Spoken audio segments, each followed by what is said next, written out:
మాటల ఇటుకలతో గుండెల్లో కోటలు కట్టేడా, కబురుల చినుకులతో పొడి కలలన్నీ తడిపేయడా, ఊసుల ఉరుకులతో ఊహలకే ఊపిరి ఊదేయడా, పలుకుల అలికిడితో ఆశలకే ఆయువు పోయడా.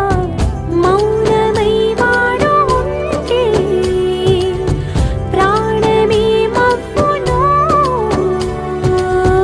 నువ్వేనా ప్రపంచం అనిస్తూ వెనక తిరుగుతూ, నువ్వేనా సమస్తం అంటాడే, కలలోన కూడా కాను కంద నీడే. ఆరడుగులుంటాడా, ఏడడుగులేస్తా